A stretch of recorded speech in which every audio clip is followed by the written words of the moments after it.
ॐ भूर्भुवः स्वः तत्सवितुर्वरेण्यं भर्गो देवस्य धीमहि धियो यो नः प्रचोदयात्। ॐ शान्ति शान्ति शान्ति। ये महर्षि ब्रह्मा के उपदेश जो उनके अपने शब्दों में हैं, ये तीसरा वीडियो है। ये भगवान रामना के जो शिक्षाएं या उपदेश हैं वो प्रश्न उत्तर के रूप में है। पहला प्रश्न पिछले वीडियो का, मनुष्य जागृत की अपेक्षा गाढ़ निद्रा में शुद्ध चैतन्य के अधिक निकट है। भगवान रामना उत्तर देते हैं इसका। निद्रा, स्वप्न एवं जागृत आत्मा में दिखने वाले दृश्य हैं। आत्मा स्वयं निश्चल है, केवल सभानता की अवस्था है। क्या कोई अक्षण भर के लिए भी आत्मा से दूर रहता है? यदि यह संभव होता तभी आपका प्रश्न बन सकता था। प्रश्न, क्या प्राय ऐसा नहीं कहा जाता कि हम जागृत की अपेक्षा निद्रा में शुद्ध चेतना के अधिक समीप होते हैं? भगवान रामना महर्षि उत्तर देते हैं, प्रश्न का ऐसा भी प्रारूप हो सकता है। क्या मैं गाढ़ निद्रा में जागृत की अपेक्षा से आपसे अधिक निकट होता हूँ? आत्मा शुद्ध चैतन्य है, कोई भी कभी भी आत्मा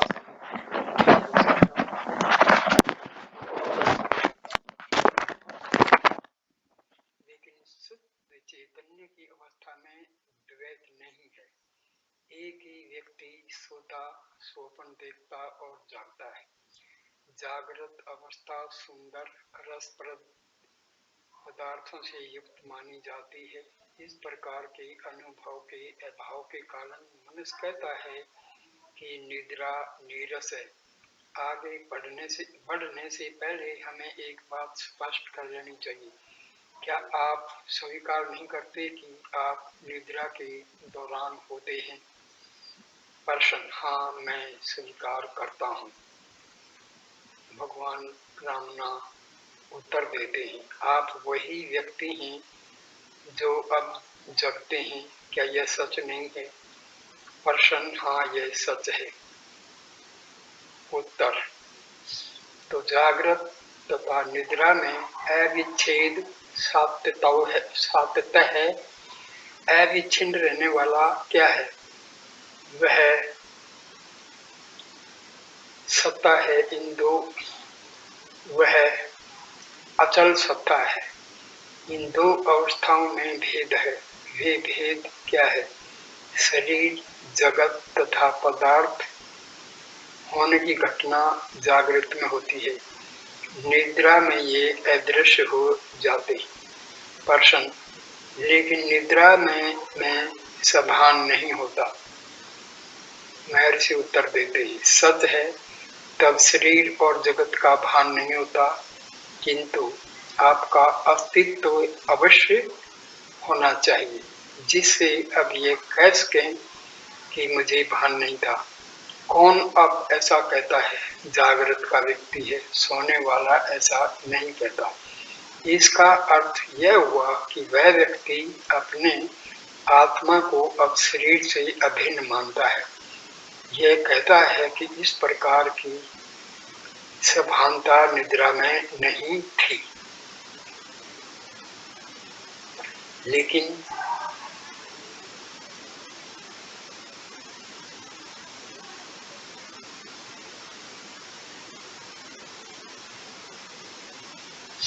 क्योंकि आप अपने आप को शरीर से एक रूप मानते हैं, आप अपने चारों ओर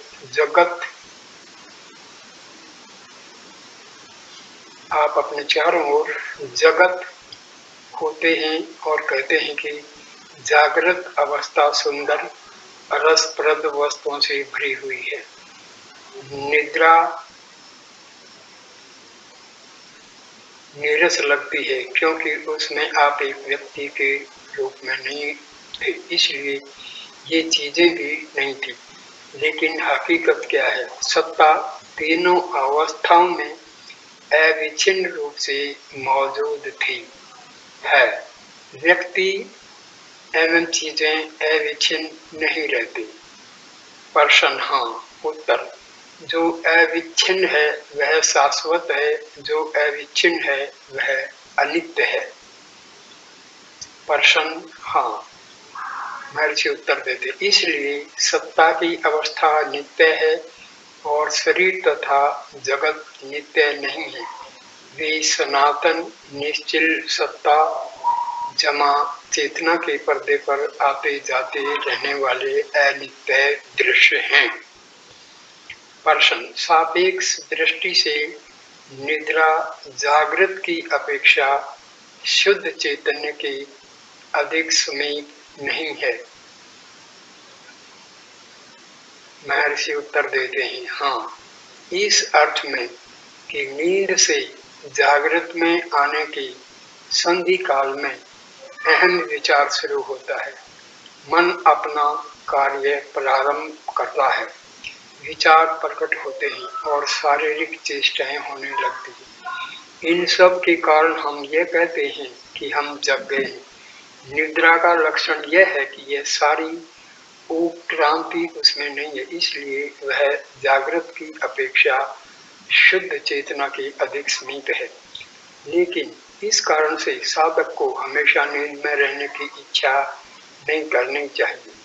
सबसे पहले यह असंभव है क्योंकि वह अन्य अवस्थाओं के साथ अनिवार्य रूप से बदलती रहती है। दूसरे, निद्रा आनंद की वह अवस्था नहीं है जिसमें ज्ञानी नित्य तथा अपरिवर्तित रूप से रहता है, और लोग निद्रा को सभानता की स्थिति नहीं मानते, लेकिन ज्ञानी तो निरंतर सभान रहता है। इस प्रकार ज्ञानी जिसमें प्रतिष्ठित है उस अवस्था से सुषुप्ति भिन्न है। सबसे अधिक महत्व की बात यह है कि निद्रा में मनुष्य विचारों से तथा उनके संस्कारों से अछूत रहता है, अतः उसमें प्रयत्न असंभव होने से मनुष्य उसे अपनी इच्छा से बदल नहीं सकता। इस कारण यद्यपि वह शुद्ध चैतन्य से अधिक निकट है, वह आत्म साक्षात्कार के लिए आवश्यक परिवर्तन के लिए उपयुक्त नहीं है। साधक का प्रश्न, अपनी पूर्ण निरपेक्ष सत्ता का साक्षात्कार अर्थात ब्रह्म ज्ञान क्या मेरे जैसे सामान्य मनुष्य के लिए कुछ असंभव सा नहीं लगता? महर्षि उत्तर देते हैं, ब्रह्म ज्ञान प्राप्त करने योग्य नहीं है, जिसे प्राप्त करके मनुष्य सुखी हो जाएगा। मनुष्य को अपने गलत दृष्टिकोण का त्याग करने की आवश्यकता है। जिस आत्मा को आप ढूंढ रहे हैं, हकीकत में वह स्वयं आप ही है। आपका काल्पनिक अज्ञान आपको उस कभी न खो हुए 10वें पुरुष की खोज के समान अनावश्यक ही परेशान कर रहा है। एक कथानक में 10 मूर्ख लोग नदी पार करके दूसरे किनारे पहुंचे। तब पूरे 10 पार आए हैं या नहीं इसका निर्णय करने के लिए उनमें से एक ने गिनना शुरू किया, लेकिन दूसरों को गिनने की धुन में वह स्वयं को गिनना भूल गया। उसने कहा, हम 9 ही हैं। निश्चित रूप से हम में से एक गायब है, वह कौन हो सकता है? दूसरे ने कहा, तुमने ठीक गिना है क्या? और खुद गिनने लगा, किंतु उसने भी 9 ही गिना। सबने सहमति से कहा, हम 9 ही हैं। उन्होंने स्वयं से पूछा कि वह खोया हुआ कौन हो सकता है। खोए हुए साथी को खोजने के उनके सारे प्रयत्न निष्फल रहे। उनमें से सबसे अधिक भावुक और मूर्ख ने कहा, वह जो भी हो डूब गया, हमने उसे खो दिया। और वह रोने लगा तो दूसरे सब भी रोने लगे। इस सत्य को सुनकर मन संतुष्ट क्यों नहीं हो जाता?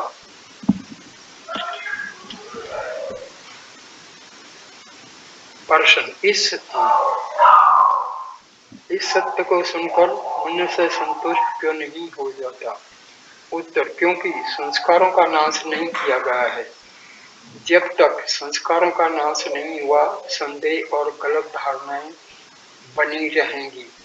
इन संदेहों को तथा गलत धारणाओं को नष्ट करने के लिए सारे उपाय किए जाते हैं। ऐसा करने के लिए उनके मूल को काट देना चाहिए। संस्कार वह मूल है। गुरु की बताई हुई पद्धति से अभ्यास करने से ये बेअसर हो जाते। गुरु इतना कार्य शिष्य के लिए छोड़ देता है जिससे वह स्वयं समझ सके कि अज्ञान का अस्तित्व नहीं है।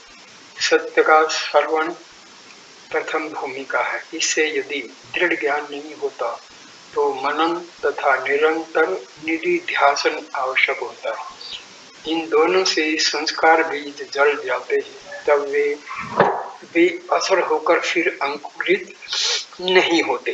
कुछ असाधारण लोग सत्य को केवल एक बार सुनकर दृढ़ ज्ञान प्राप्त कर लेते हैं। ये आगे बढ़े हुए पक्व साधक होते हैं। नए साधकों को ज्ञान प्राप्त करने में अधिक समय लगता है। प्रश्न, अविद्या कैसे उत्पन्न हुई? उत्तर, अविद्या उत्पन्न नहीं हुई है। उसका अस्तित्व सच्चा नहीं है। जो है वह विद्या ही है। प्रश्न, तो मुझे साक्षात्कार क्यों नहीं होता? उत्तर, संस्कारों के कारण। लेकिन इस बात का अन्वेषण कीजिए कि किसे और किसका साक्षात्कार नहीं होता। तब अविद्या है ही नहीं, यह स्पष्ट हो जाएगा। प्रश्न, तो लक्ष्य को मानकर साधना प्रारंभ करना गलत है कि नहीं? महर्षि उत्तर देते हैं, यदि कोई प्राप्त करने योग्य लक्ष्य है तो वह नित्य नहीं हो सकता। लक्ष्य पहले से ही मौजूद होना चाहिए। हम अहंकार के साथ लक्ष्य तक पहुंचना चाहते हैं, लेकिन लक्ष्य अहंकार के पहले ही मौजूद है। जो लक्ष्य में है वह हमारे अर्थात अहंकार के जन्म के पूर्व से ही है। क्योंकि हमारा अस्तित्व है, अहंकार का भी अस्तित्व दिखता है। यदि हम आत्मा को अहंकार माने तो हम अहंकार बन जाते हैं। यदि मन माने तो मन एवं शरीर माने तो शरीर हो जाते हैं। विचार विविध रूप वाले कोषों को बनाता है। पानी पर छाया हिलती हुई मालूम पड़ती है। क्या कोई उस छाया का हिलना रोक सकता है? यदि उसका हिलना बंद हो जाए तो आप पानी को नहीं केवल प्रकाश को देखेंगे। उसी तरह आप अहंकार तथा उसकी चेष्टाओं की ओर ध्यान मत दीजिए, केवल इसके पीछे रहे हुए प्रकाश को देखिए। अहंकार अहम विचार है, सच्चा अहम आत्मा है। प्रश्न, यदि केवल विचारों के त्याग का प्रश्न है तो साक्षात्कार एक कदम दूर है। महर्षि उत्तर देते हैं, साक्षात्कार पहले से ही है। निर्विचार अवस्था ही सच्ची अवस्था है। साक्षात्कार कोई क्रिया नहीं है। क्या ऐसा कोई है जिसे आत्मा साक्षात न हो? क्या कोई अपने अस्तित्व का इनकार कर सकता है? साक्षात्कार में एक साक्षात्कार करने वाला और दूसरा जिसका साक्षात्कार किया जाए, वह ऐसे दो सूचित होते हैं। जो अब तक साक्षात नहीं था उसको आवश्यकता है। जो स्वयं से भिन्न होकर अपने भीतर ही विद्यमान है उसे मैं नहीं जानता ऐसा कहना मैं स्वयं अपने आप को नहीं जानता ऐसा कहने के बराबर है। प्रश्न, लेकिन मनुष्य उस अवस्था तक कैसे पहुंच सकता है? महर्षि उत्तर देते हैं, पहुंचा जा सके ऐसा कोई लक्ष्य नहीं है। किसी वस्तु को प्राप्त नहीं करना है। आप आत्मा हैं, आपका अस्तित्व हमेशा रहता है। इससे अधिक उसके विषय में कुछ नहीं कहा जा सकता। आत्मा को अर्थात ईश्वर को देखने का अर्थ अर्थात आप जो हैं वह बने रहना है। देखने का अर्थ होना है। आत्मा होते हुए भी आप आत्मा तक कैसे पहुंचा जाए ऐसा पूछते हैं। यह बात ऐसी है जैसे कोई रमणाश्रम में रहकर यह पूछे कि रमणाश्रम पहुंचने के लिए कितने मार्ग हैं और उनमें से उसके लिए कौन सा श्रेष्ठ है। आपको जो करना है वह केवल इतना कि आप शरीर हैं, इस विचार को तथा बाह्य पदार्थों के सारे विचारों को, अनात्मा को छोड़ना है। प्रश्न, अहंकार क्या है? उसका सच्ची आत्मा के साथ क्या संबंध है? महर्षि उत्तर देते हैं, अहंकार आता जाता है, अतः अनित्य है, जबकि सच्चा आत्मा नित्य है। यद्यपि आप वस्तुतः सच्ची आत्मा हैं, फिर भी गलती से उसका अहंकार के साथ तादात्म्य करते हैं। प्रश्न, ऐसी गलती किस प्रकार होती है? महर्षि उत्तर देते हैं, अन्वेषण कीजिए कि यह गलती हुई है या नहीं। प्रश्न, मनुष्य को अहंकार का सच्चे आत्मा में ऊर्ध्वकरण करना चाहिए। महर्षि उत्तर देते हैं, अहंकार का अस्तित्व ही नहीं है। प्रश्न, तो कैसे वह हमें मुसीबत में डालता है? महर्षि उत्तर देते हैं, यह मुसीबत किसके लिए है?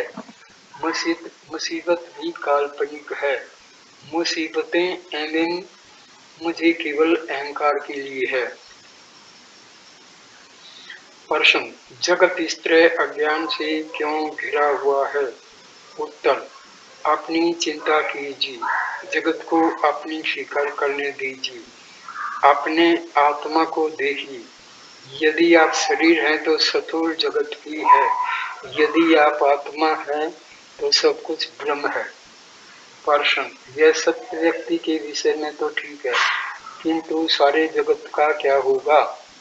उत्तर, पहले अपने सत्य का निर्णय कीजिए, तब देखिए कि यह प्रश्न उपस्थित होता है क्या। प्रश्न, अविद्या का अस्तित्व है क्या? प्रश्न, किसके लिए है वह? प्रश्न, अहंकार के लिए। उत्तर, हाँ, अहंकार के लिए अविद्या है। अहंकार का त्याग कीजिए तो अविद्या चली जाएगी। अहंकार को ढूंढिए तो वह लुप्त हो जाएगा और सच्चा आत्मा ही शेष रहेगा। अविद्या युक्त अहंकार को नहीं देखना है। सब शास्त्र अविद्या का अभाव सिद्ध करने के लिए हैं। प्रश्न, अहंकार उत्पन्न कैसे होता है?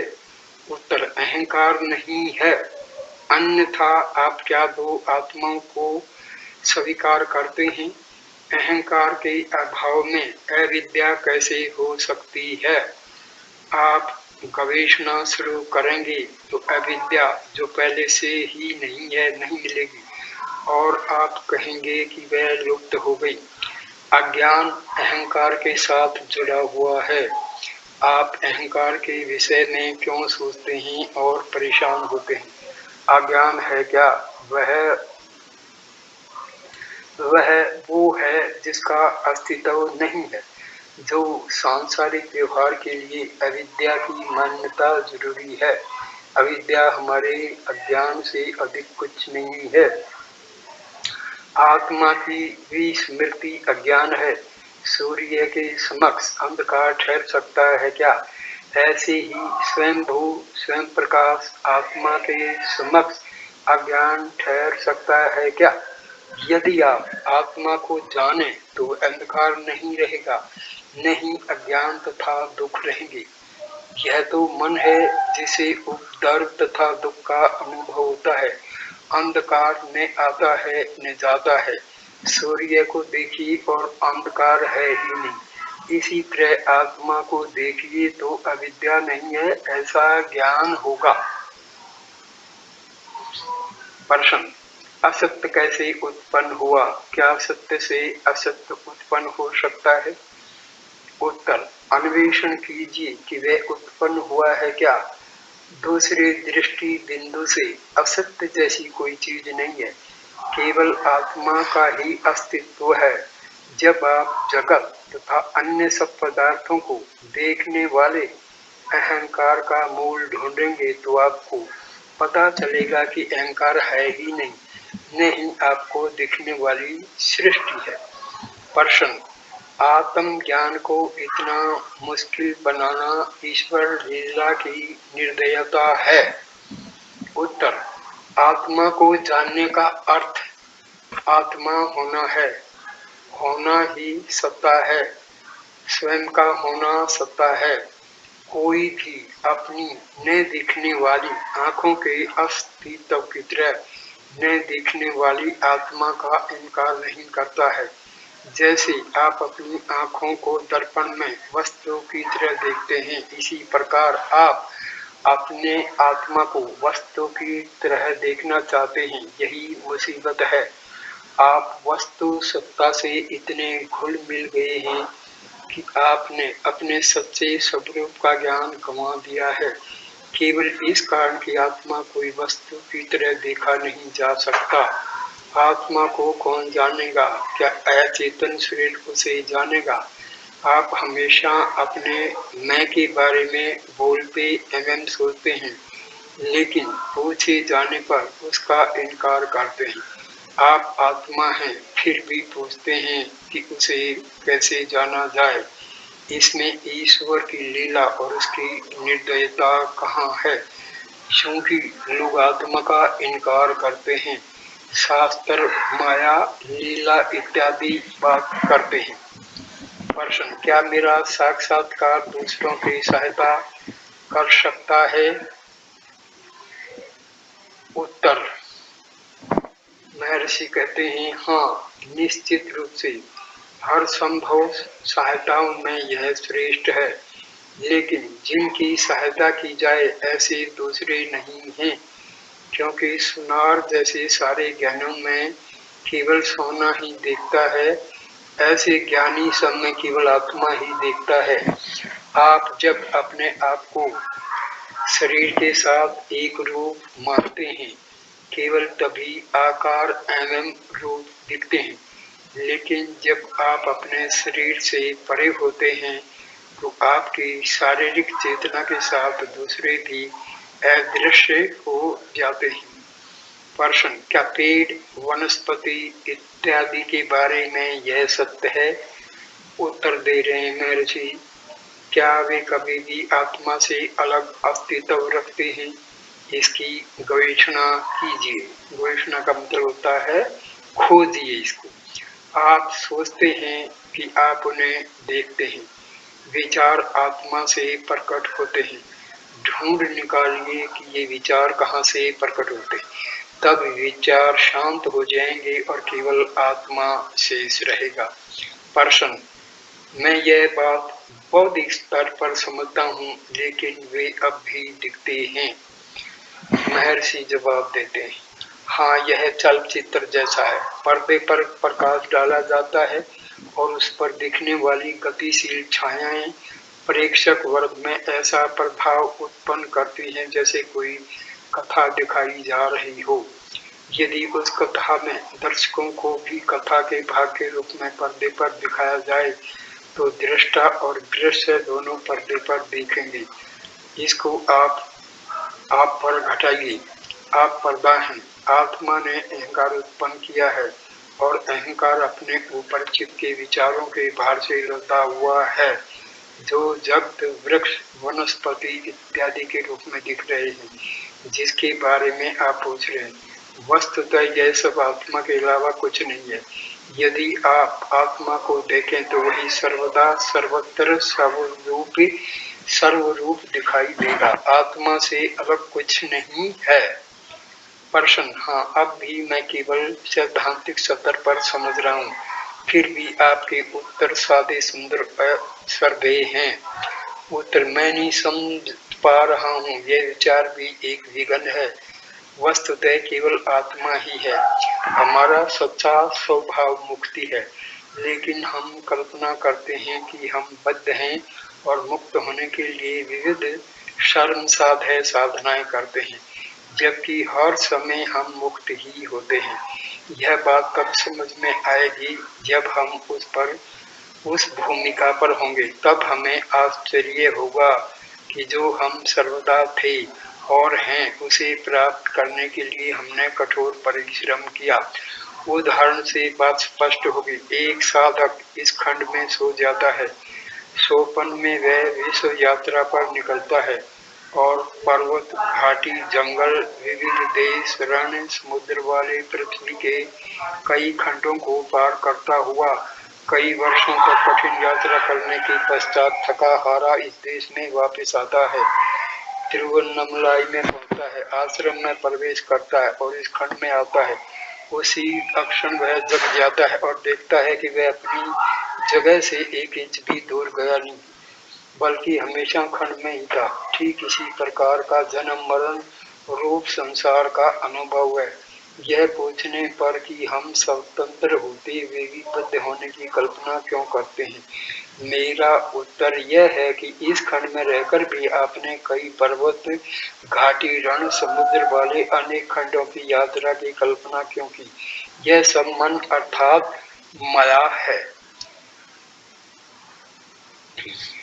इस वीडियो को मैं यहीं पर विराम देता हूँ। Thank you for watching this video. Please like, comment and share the video and subscribe the channel. नमस्कार मेरे प्यारे दोस्तों। और ये महर्षि की जो शिक्षाएं हैं वे जारी रहेंगे वीडियो। धन्यवाद, नमस्कार।